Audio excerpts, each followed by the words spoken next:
So, a sleep wow. The lines on this look really neat. So, a sleep deprivation night and an eating junk food night, followed by today. You know, I always say that the cure to an enjoyable life, if you have borderline personality disorder, bipolar, clinical depression, PTSD, all that stuff, is to get good sleep and not eat processed food, and have good self-talk, positive, encouraging self-talk, and being present in the present moment. But when you're really tired,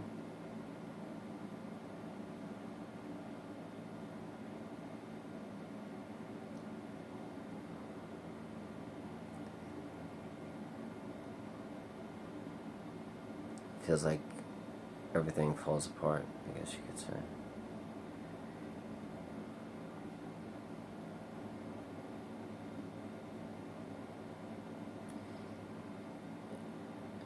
I guess you're just more afraid to leave the house. I don't really like leaving the house when I'm so sleep deprived. I'm fearful of the outside world.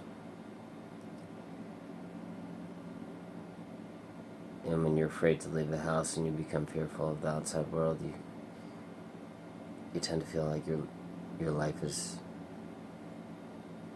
slipping.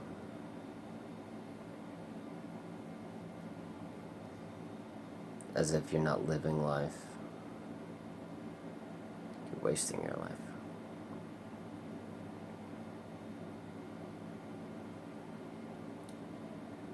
It's as if everybody else in the world is living life and you're not.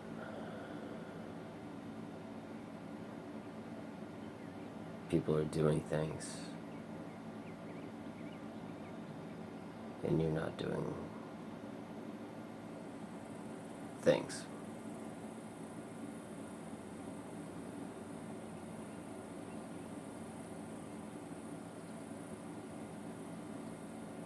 Your life becomes a strange reality of an indoor life where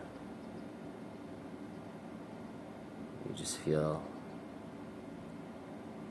this emptiness, where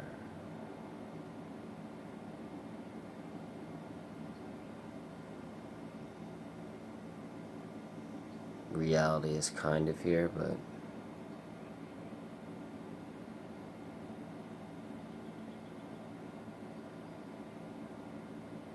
they're more of regrettable days where you know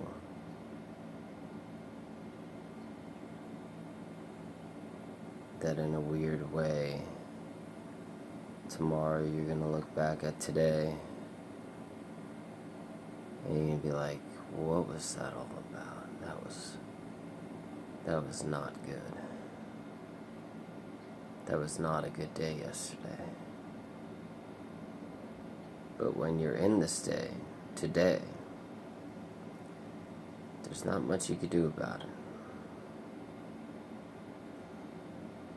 You can always jump outside and try to change that. But then there's that chance that it's just going to get worse once you leave the house. Because the conditions aren't perfect. Not perfect by your standards. And you've had enough of experiences in your past where when you've done such things, when you've taken those chances, when things aren't perfect, the conditions aren't perfectly set in motion, and you jump outside anyways, things become awful. You make greater mistakes. You don't say the right things. You look different. You look tired. You look more depressed. Your eyes aren't right. People start to look at you differently, and then you start making stories up in your mind about what people think about you. And then you start to have anxiety that you should have never left the house. Then you have panic attacks, and then you start crying in public, or you start to become fearful in public, scared of people in public. And then you get home and you make stories in the mind of the things that you said that you shouldn't have said, or the fact that you went outside and you shouldn't have went outside, and just keeps running in the mind, those thoughts, those I should have, I could have, and I shouldn't have left the house. What do they think about me, and all this other stuff? Or did I say the right thing? Did I say the wrong thing?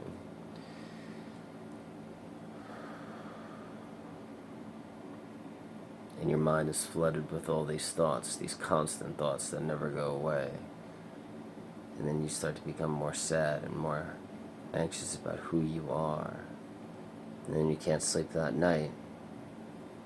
And then you wake up because you're worried about what people think about you and what you did wrong that day, that you should have stayed inside, but you decided to go up against your greater intuition. You went outside anyways because you decided to take a chance and try to live like average people live. But you made those choices. And if they were the wrong choices, and you left the house when you knew you shouldn't have left the house because everything wasn't set perfectly in alignment, then you're most likely going to be sleep deprived that night as well, the next night.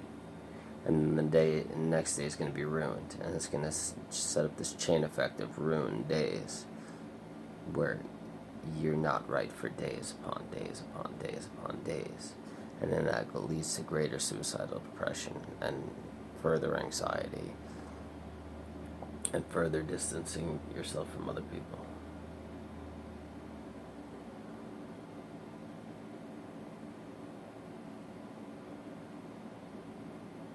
Everything always has to be so perfect, in alignment, placed just right.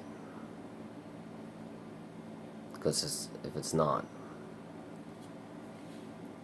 it's like the spiral where it starts off small and then it ends up large. It's quite entertaining. It's quite interesting to think about. Such small things.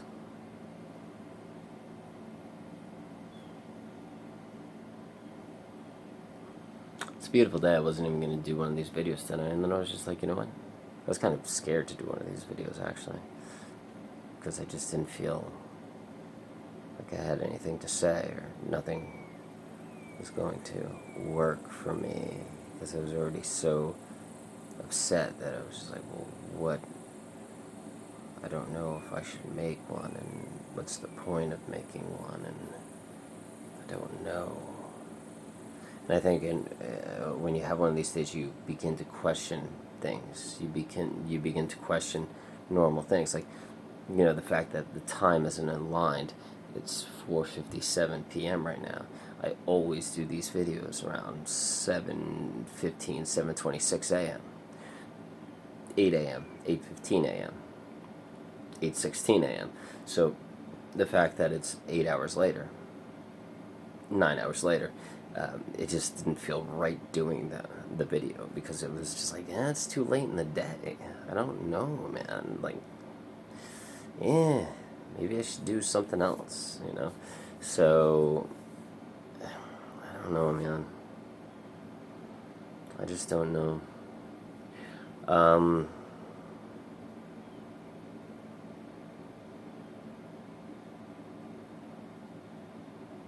You know, and when you have these days, whatever works for you, I guess works for you.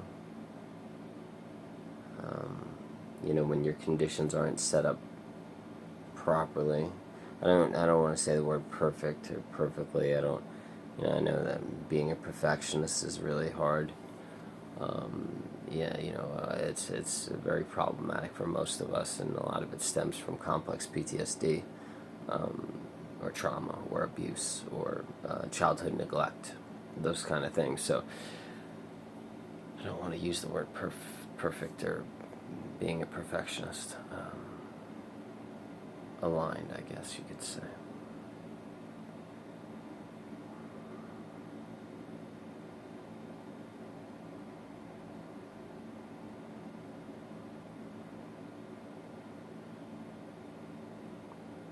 Well, I just became really peaceful. I tend to stare at my dead gecko on my floor quite a bit because he makes me feel so peaceful. I really like that dead gecko. I hate the word dead, passed away. The passed away dead gecko. No, the passed away gecko?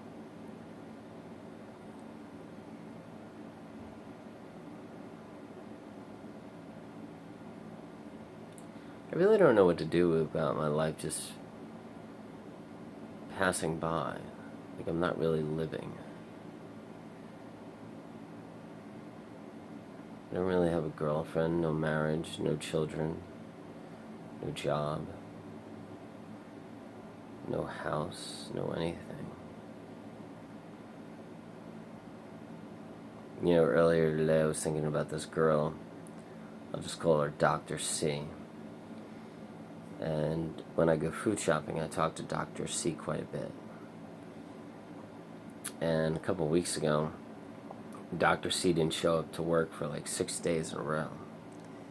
And I was worried, and I was like, wow, I always talk to Dr. C. I talk to her at least 3 or 4 times a week. I hope she didn't quit, or I hope she didn't get fired, without giving her my phone number, because I would really like to always talk to her, because she's such a nice person. I really enjoy, talking to her. She's really cool. And I've never understood if I ever had like a crush on her or not. Sometimes I think I did have a crush on her, other times not so much. But I don't know. So, one of her friends at work was just like, oh, Dr. C's on vacation. She'll be back on like Monday. So I was like, cool. So I wrote down my phone number and I put it in my backpack. And, I said for Dr. C. And the next time, but I wrote a real name. And the next time I saw her at work, she came out and we were hanging out and we were talking. And I said, oh, Dr. C, like, I wanted to give you this because I thought you quit or you got fired and I didn't want you to get, I was kind of, I had regret that I never really gave you my phone number, before you got fired or you quit. So if you ever do get fired or quit, here's my phone number, like before that happens, just in case you wanted to chat it up or something like that. And she never called me, or messaged me, and I don't know.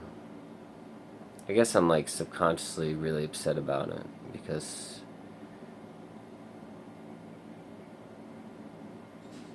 I don't really deal well with not being accepted and being rejected by people. And even if she was to message me and be like, hey, what up, because I've been talking to her for probably 3 years now, like 3 or 4 times a week, like for the past 3 years.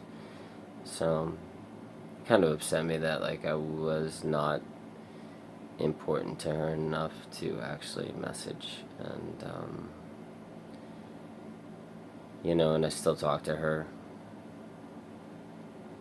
but I kind of feel defeated when I do talk to her because it's like, I know that she doesn't feel anything about me, I guess. And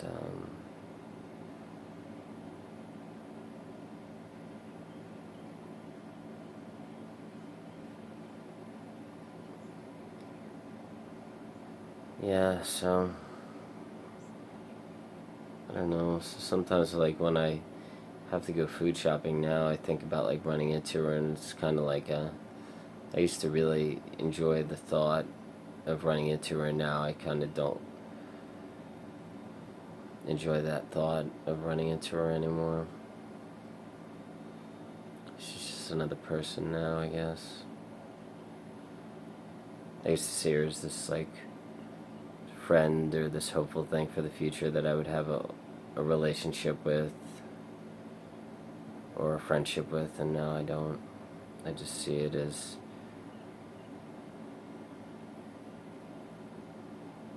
just another person that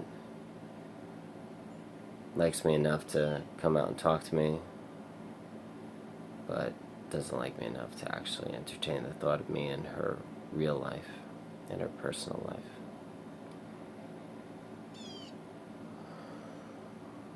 And then I thought this morning when I was brushing my teeth in my bathroom that, like, you know, if I was a 42-year-old and I looked like I had money, or if I had a Range Rover or a Land Rover or something like that, that was an expensive, like, $70,000 car, and had nice clothes on, stuff like that,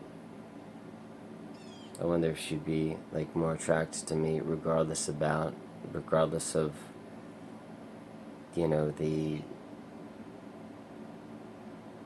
know, whatever it was that she's not attracted to, because she's probably not attracted to me because, like, I'm 42 years old, I still carry a backpack, I ride the bus and things like that, and maybe, like, if I had a $70,000 Land Rover and I wore nice clothes and I looked successful in the ways of the game, just the average person in society, whether she'd see me more as a catch or somebody that she would want to be with, or somebody that she would want in her life, because she likes buying things like shoes and stuff like that.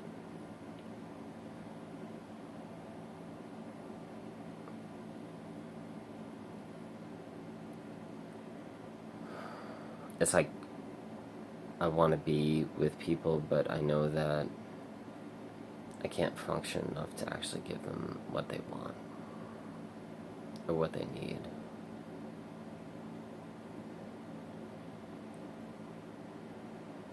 And then you could be like, well, you could find yourself a hippie girl.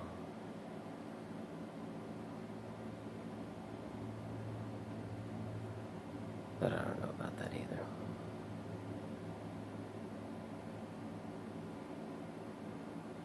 Maybe I can't function enough for anybody. Maybe I could, but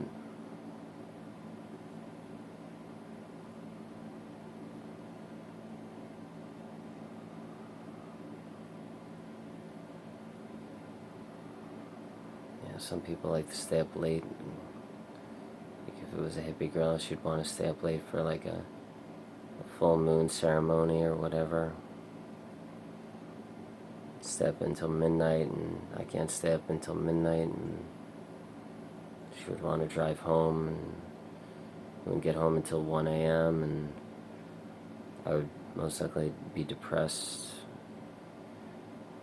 the next day, and I just don't know if I could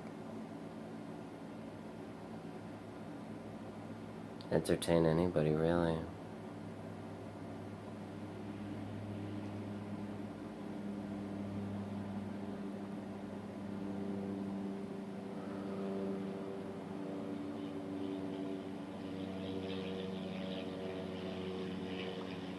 You know, the thought of, like, always being on our own, or always being with different people because of our complex PTSD, or our childhood neglect, or our BPD, or bipolar, or whatever. I think that's a very sad feeling. It's a very sad thing.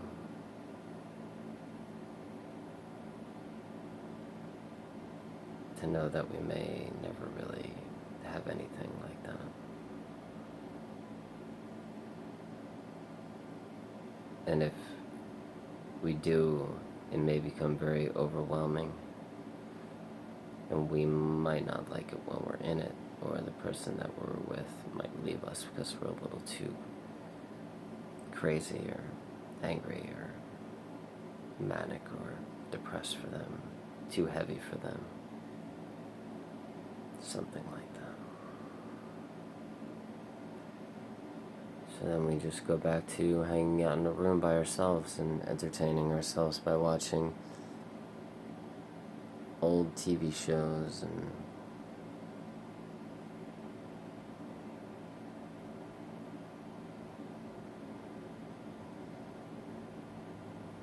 like today I was watching the show Charmed, like the 1998 version, and at first I was enjoying myself, and then because I don't really feel like I should be going anywhere today, so I'm like, well, I might as well watch Charmed. And at first I think I was enjoying myself, and then right before I started filming this video, I was watching one and I felt like I was in hell. I felt like I was like doing something really wrong, like something was not okay. I was in my room by myself, laying on the floor, watching Charmed, and I was like, you are not living life at all. Like life is slipping away from you and you're going to have severe regret. This is not life. And all these other people have lives out there and they're doing things with their life. And you're just laying on the floor and watching a show from 1998.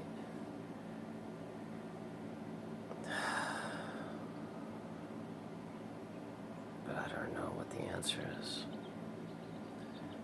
I really don't know what to do anymore. Like, what's the answer?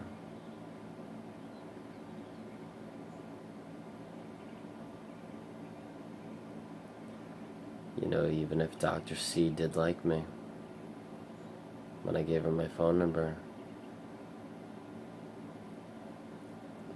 I probably would have been too terrified to start anything with her anyways, because I would have just let her down. I wouldn't have been able to give her the life that she should have. Wouldn't have been able to give her the things that she probably wanted or deserved. I can't really give much to anybody. All I could give them is some sound psychological advice.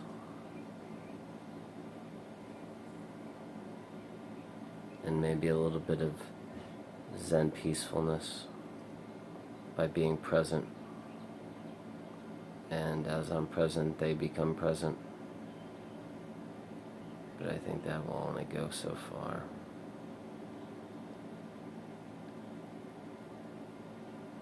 My cup is tilted the wrong way. I'm going to have to fix it.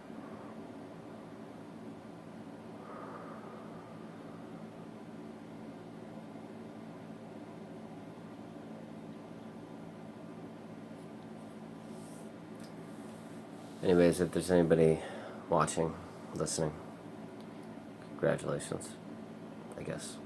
And for the people of the future, I hope you're doing well. I hope the future is looking okay. And hope all is well.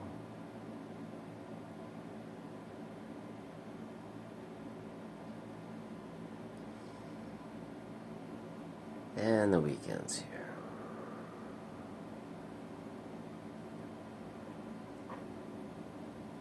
You know, I write in that ebook in the description below about how I have this awful feeling on Fridays. I've always had these awful feelings on Fridays. Usually I tend not to think it is Friday. It's better that I don't. It's better that, like, Fridays don't really exist for me. Like, I don't see Fridays as Fridays. Make up in my mind that Fridays don't exist. I've had so many lonely Fridays, no friends, completely alone, looking out a window, thinking about everybody else celebrating and having friends, and sitting on couches drinking and playing board games and laughing together while I'm in my room and in the dark and I don't have any friends. I don't have anybody in my life.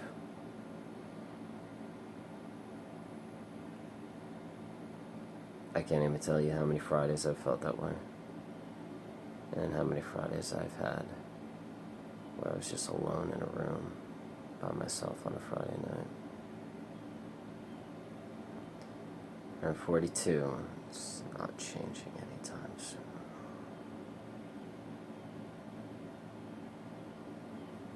And I don't want people to think that it's that case because I'm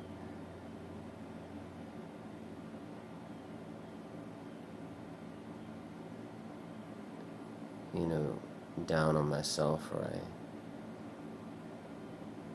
put my heaviness on others, or that I have a negative self, whatever. A lot of that has come from the fact that I was seen as just different. People just didn't accept me because I was different. They thought there was something wrong with me.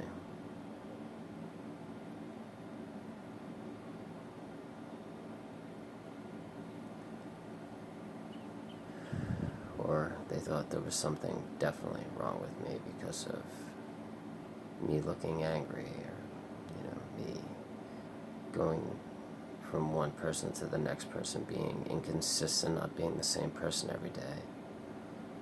Average people that get together on Friday nights and sit on their couches and drink and play board games with each other. Those average people that sit on couches on Friday nights, they like predictable people. And when you're not a predictable person, when you go from angry to suicidal looking to normal to angry to suicidal to normal looking and all blah blah blah, people think that there's something wrong with you, or that you're strange, or that you're different, and you never get invited to those board games on Friday nights, on couches, with laughter and happiness. When you're strange and different, and you're not consistent, and you're unpredictable, you usually spend most of your life on Friday nights by yourself in a room, alone. And if you're young, and you have what we have, you might want to get used to it. But if you succeed, it's getting invited to many gatherings on Friday nights without having to do drugs and drinking to prove your self-worth. If you could actually get through it without having to drink and do drugs, you could just go in as a sober being. That might be an accomplishment.